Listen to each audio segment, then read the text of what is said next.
Paulo e Estevão, pelo Espírito Emmanuel. Psicografia Francisco Cândido Xavier. Segunda parte. Capítulo 4. Parte 4. Quando tratou o problema com toda a gravidade que lhe era devida, os chefes da comunidade mudaram de atitude. Estabeleceu-se o acordo geral. De fato, a situação explanada por Barnabé era muito séria. Seus pareceres veementes eram mais que justos. Se perseverasse o marasmo nas igrejas, o cristianismo estava destinado a perecer. Ali mesmo, o discípulo de Simão recebeu a aquiescência irrestrita e, no instante das preces, a voz do Espírito Santo se fez ouvir no ambiente de simplicidade pura, inculcando fossem Barnabé e Saulo destacados para a evangelização dos gentios. Aquela recomendação superior, aquela voz que provinha dos arcanos celestes, ecoou no coração do ex-rabino como um cântico de vitória espiritual. Sentia que acabava de atravessar imenso deserto para encontrar de novo a mensagem doce e eterna do Cristo. Por conquistar a dignidade espiritual, só experimentara padecimentos, desde a cegueira dolorosa de Damasco. Ansiara por Jesus. Tivera sede abrasadora e terrível. Pedira em vão a compreensão dos amigos, debalde buscara o terno aconchego da família. Mas agora, que a palavra mais alta o chamava ao serviço, deixava-se empolgar por júbilos infinitos. Era o sinal de que havia sido considerado digno dos esforços confiados aos discípulos. Refletindo como as dores passadas lhe pareciam pequeninas e infantis, comparadas à alegria imensa que lhe inundava a alma, Saulo de Tarso chorou copiosamente, experimentando maravilhosas sensações. Nenhum dos irmãos presentes, nem mesmo Barnabé, poderia avaliar a grandiosidade dos sentimentos que aquelas lágrimas revelavam. Tomado de profunda emoção, o ex-doutor da lei reconhecia que Jesus se dignava de aceitar suas oblatas de boa vontade, suas lutas e sacrifícios. O mestre chamava-o e, para responder ao apelo, iria aos confins do mundo. Numerosos companheiros colaboraram nas providências iniciais em favor do empreendimento. Dentro em pouco, cheios de confiança em Deus, Saulo e Barnabé, seguidos por João Marcos, despediam-se dos irmãos a caminho de Seleucia. A viagem para o litoral decorreu em ambiente de muita alegria. De quando a quando, repousavam à margem do Oronte para a merenda salutar. À sombra dos carvalhos, na paz dos bosques enfeitados de flores, os missionários comentaram as primeiras esperanças. Em Seleucia, não foi demorada a espera de embarcação. A cidade estava sempre cheia de peregrinos que demandavam o Ocidente, sendo frequentada por elevado número de navios de toda a ordem. Entusiasmados com o acolhimento dos irmãos de fé, Barnabé e Saulo embarcaram para Chipre, sob a impressão de comovente e carinhosa despedida.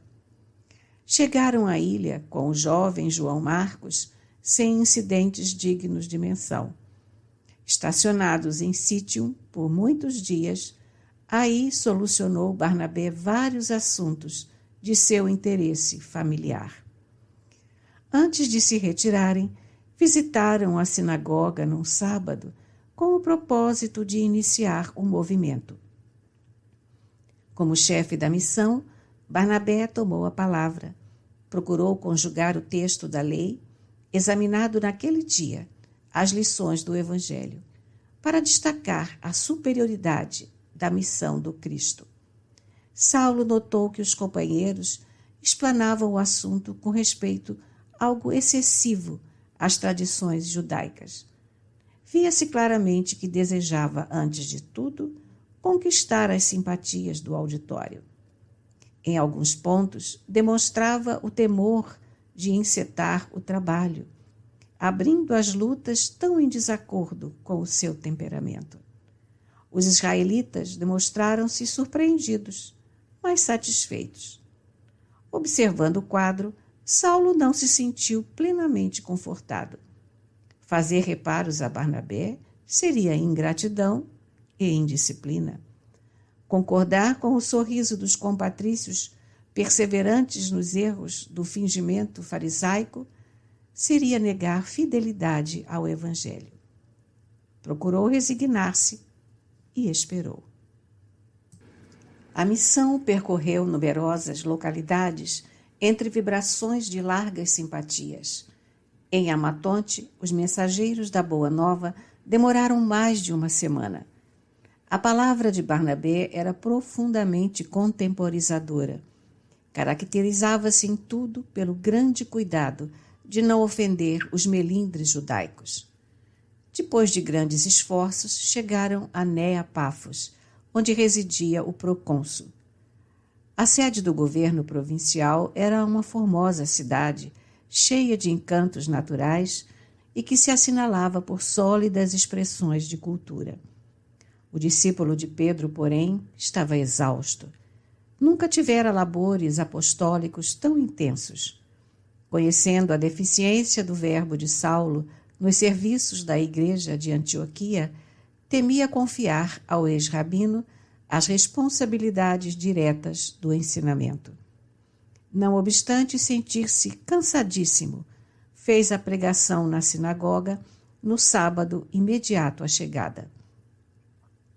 Nesse dia, entretanto, ele estava divinamente inspirado.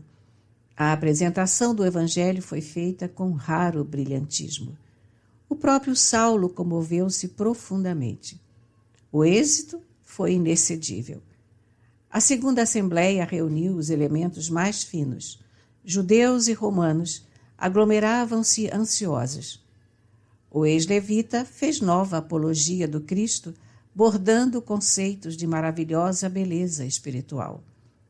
O ex-doutor da lei, com os trabalhos informativos da missão, atendia prazerosamente a todas as consultas, pedidos e informações. Nenhuma cidade manifestara tamanho interesse quanto aquela. Os romanos, em grande número, iam solicitar esclarecimentos quanto aos objetivos dos mensageiros, recebiam notícias do Cristo, revelando júbilos e esperanças. Desfaziam-se em gestos de espontânea bondade. Entusiasmados com o êxito, Saulo e Barnabé organizaram reuniões em casas particulares, especialmente cedidas para esse fim pelos simpatizantes da doutrina de Jesus, onde encetaram um formoso movimento de curas. Com alegria infinita, o tecelão de Tarso viu chegar a extensa fileira dos filhos do Calvário. Eram mães atormentadas, doentes desiludidos, anciãs sem nenhuma esperança, órfãos sofredores, que agora procuravam a missão. A notícia das curas julgadas impossíveis encheu Nea Pafos de grande assombro. Os missionários impunham as mãos, fazendo preces fervorosas ao Messias Nazareno. De outras vezes, distribuíam água pura em seu nome. Extremamente cansado e achando que o novo auditório não requeria maior erudição, Barnabé encarregou o companheiro das pregações da Boa Nova. Mas com grande surpresa, verificou que Saulo se modificara radicalmente. Seu verbo parecia inflamado de nova luz, tirava do Evangelho ilações tão profundas que o ex-levita o escutava agora, sem dissimular o próprio espanto. Notava particularmente o carinho do ex-doutor no apresentar os ensinamentos do Cristo aos mendigos e sofredores.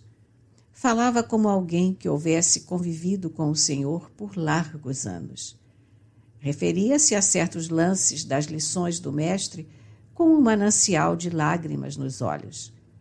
Prodigiosas consolações derramavam-se no espírito das turbas. Dia e noite havia operários e estudiosos copiando as anotações de Levi. Os acontecimentos abalaram a opinião da cidade em peso. Os resultados eram os mais confortadores. Foi quando enorme surpresa chegou ao espírito dos missionários. A manhã ia alta. Saulo atendia a numerosos necessitados, quando um legionário romano se fez anunciar. Barnabé e o companheiro deixaram os serviços entregues a João Marcos e foram atender. O procônsul Sérgio Paulo, disse o mensageiro solene, manda convidar-vos a visitá-lo em palácio. A mensagem era muito mais uma ordem que simples convite. O discípulo de Simão compreendeu de pronto e respondeu: agradecemos de coração e iremos ainda hoje. O ex-rabino estava confuso. Não só o conteúdo político do fato surpreendia-o sobremaneira. Em vão, procurava recordar-se de alguma coisa. Sérgio Paulo? Não conheceria alguém com esse nome? Buscou relembrar os jovens de origem romana do seu conhecimento.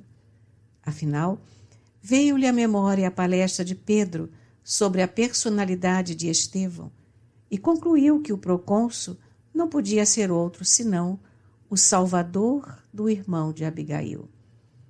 Sem comunicar as íntimas impressões a Barnabé, examinou a situação em sua companhia. Quais os objetivos da delicada intimação? Segundo a voz pública, o chefe político vinha sofrendo pertinaz enfermidade. Desejaria curar-se ou, quem sabe, provocar um meio de expulsá-los da ilha, induzido pelos judeus. A situação, entretanto, não se resolveria por conjecturas. Incumbindo João Marcos de atender a quantos se interessassem pela doutrina no referente a informes necessários, os dois amigos puseram-se a caminho, resolutamente. Conduzidos através de galerias extensas, foram dar com um homem relativamente moço, deitado em largo divã e deixando perceber extremo abatimento. Magro, pálido, revelando o singular desencanto da vida, o procônsul entremostrava, todavia, uma bondade imensa na suave irradiação do olhar humilde e melancólico. Recebeu os missionários com muita simpatia, apresentando-lhes um mago judeu de nome Bar Jesus, que de longa data o vinha tratando. Sérgio Paulo, prudentemente, mandou que os guardas e servos se retirassem. Apenas os 4 se viram a sós, em círculo muito íntimo. Falou o enfermo, com amarga serenidade. Senhores, diversos amigos me deram notícia dos vossos êxitos nesta cidade de Neapafos. Tendes curado moléstias perigosas, devolvido a fé a inúmeros descrentes, consolado míseros sofredores. Há mais de 1 ano venho cuidando de minha saúde arruinada. Nestas condições, estou quase inutilizado para a vida pública. Apontando Bar Jesus, que por sua vez fixava o olhar malicioso nos visitantes, o chefe romano prosseguiu. Há muito contratei os serviços deste vosso conterrâneo, ansioso e confiante na ciência de nossa época, mas os resultados têm sido insignificantes. Mandei chamar-vos, desejoso de experimentar os vossos conhecimentos. Não estranheis minha atitude. Se pudesse, teria ido procurar-vos em pessoa, pois conheço o limite de minhas prerrogativas. Como vedes, porém, sou antes de tudo um necessitado. Saulo ouviu aquelas declarações profundamente comovido pela bondade natural do ilustre enfermo. Barnabé estava atônito, sem saber o que dizer. O ex-doutor da lei, entretanto, senhor da situação e quase certo de que a personagem era a mesma que figurava na existência do mártir vitorioso, tomou a palavra e disse convictamente: Nobre procônsul, temos conosco, de fato, o poder de um grande médico. Podemos curar quando os enfermos estejam dispostos a compreendê-lo e segui-lo. Mas quem é ele? Perguntou o enfermo. Chama-se Jesus Cristo. Sua fórmula é sagrada, continuava o tecelão com ênfase, e destina-se a medicar antes de tudo a causa de todos os males.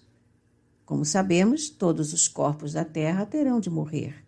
Assim, por força de leis naturais inelutáveis, jamais teremos neste mundo absoluta saúde física. Nosso organismo sofre a ação de todos os processos ambientes.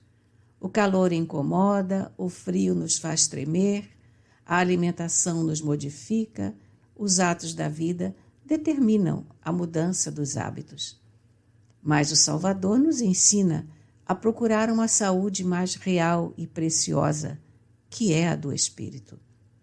Possuindo-a, teremos transformado as causas de preocupação de nossa vida e habilitamo-nos a gozar a relativa saúde física que o mundo pode oferecer nas suas expressões transitórias. Enquanto Bar Jesus, irônico e sorridente, escutava o introito, Sérgio Paulo acompanhava a palavra do ex-rabino, atento e comovido.